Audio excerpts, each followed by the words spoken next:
Here we go again. Got another car for the project. Well, not sure if it's a project car or not. Looks like it's gonna be my daily. I like this car. It's an SLK230, as you can see. Got this for very cheap price, really. You know what they say? There's no such thing as cheap Mercedes. Obviously, the first thing we do is drive it with the roof down. Enjoy the breeze. It drives very nice, other than it's kind of banking to the left a bit. Not too concerned about it at the moment. Roof is working okay. This is the most expensive part if they do fail, so I'm glad that I got this in working condition. Just a bit of hint, if you have bad knees like me, getting a sports car is not really a good idea. You see what I mean soon. Getting out of the car is a bit of a challenge.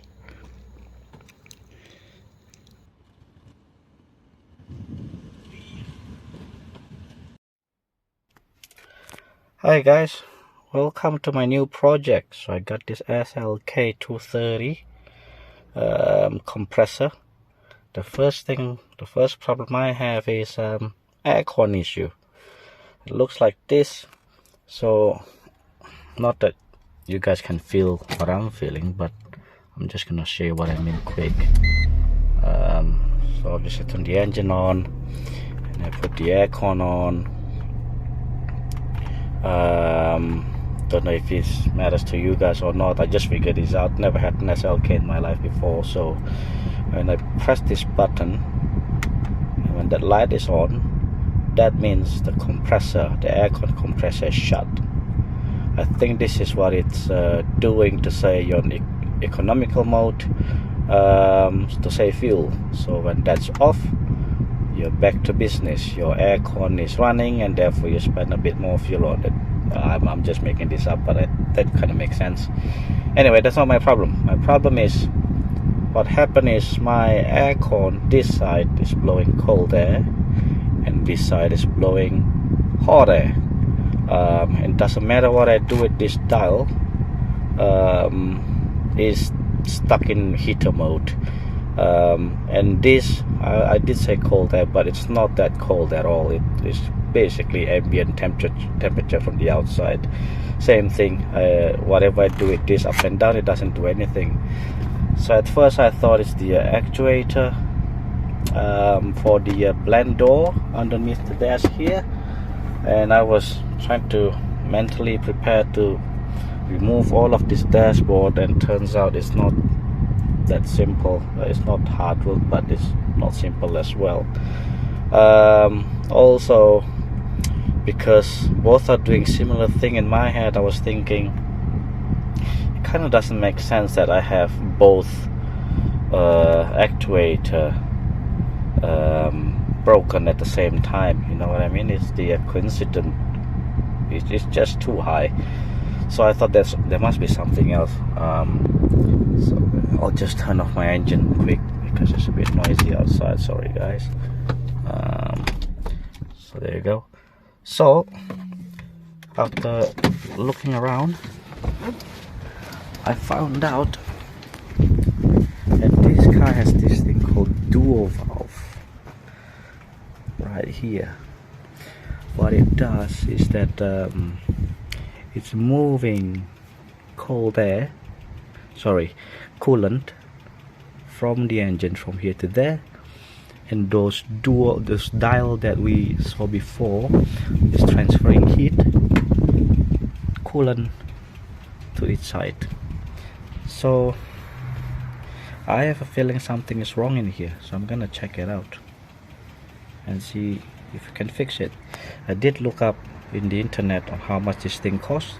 It's not that expensive apparently, about 50 to 70 bucks delivered, but it's coming from the US, so it's gonna take me a while to get it because I'm in Australia, especially with what's going on at the moment. So anyway, let's try to save a bit of money if we can fix it ourselves before we give up and give it to the aircon technician. which is probably gonna be pretty costly.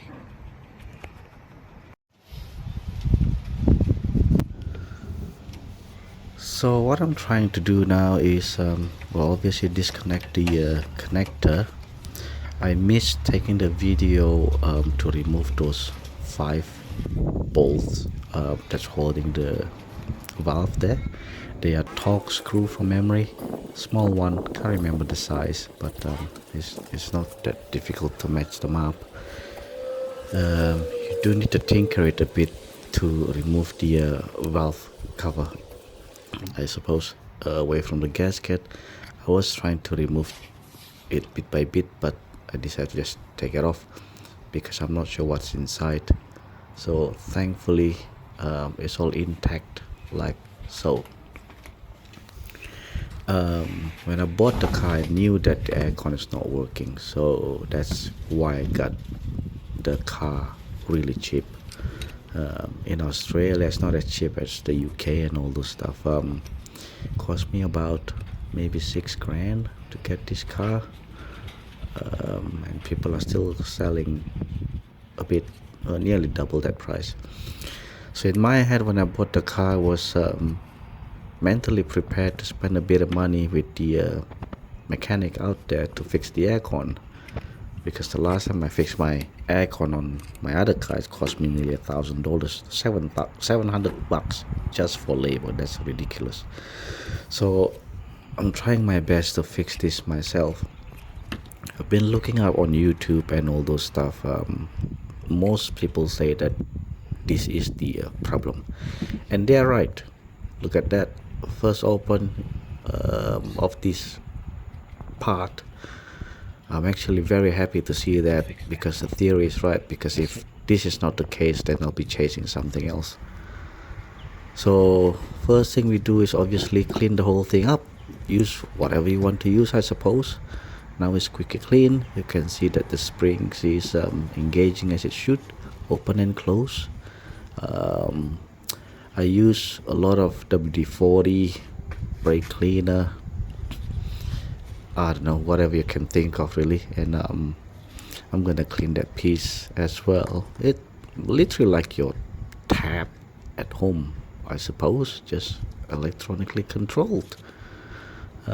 Thankfully those rubber gasket is still in good nick, and this is how it's supposed to be reinstalled. So I figured that putting this back bit by bit is a lot easier and safer, so that I don't drop anything, put those stuff in. In case you have the same problem and you didn't know about this, because I noticed that there's not much SLK videos on YouTube.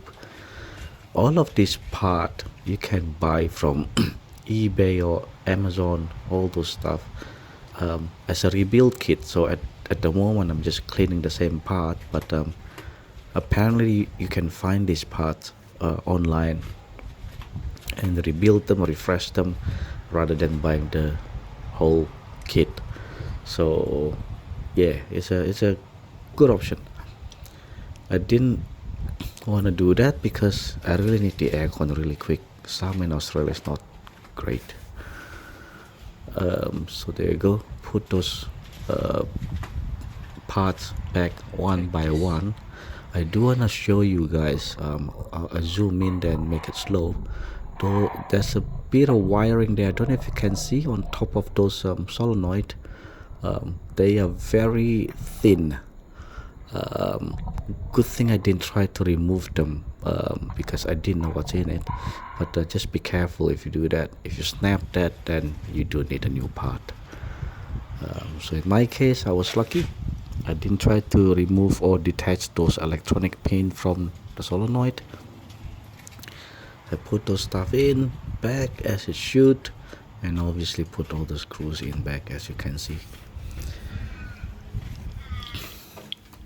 In terms of coolant, it is very dirty, so it's kind of what caused this problem. So that's a new lesson for me. I never knew that coolant can affect aircon, so I'm just pointing out where you should put the screw back, and obviously put the pin back. So now I'm wondering what other functions in this car that is kind of dependent on the coolant, but we'll think about that part later. Everything is back in. I checked, engine on, no leak. Alright, so the moment of truth, let's give it a check. We've done all that cleaning. That turns out to be quite an easy job. Day 2 of having this SLK. Can I fix this aircon problem without spending money with the mechanic? Engine on. And by the way, look at that. This is summer in Australia, and we are at 31 degrees outside. It is pretty hot, and it's actually quite okay today. It used to be 40 degrees at some point, but anyway, let's turn this thing on. That's off. Do we have magic? All of these are down. I'm gonna crank this up a bit more. Man, I think it works. It's cold. I'm so happy. I didn't even need to spend the 70 bucks or 50 bucks, whatever I said before.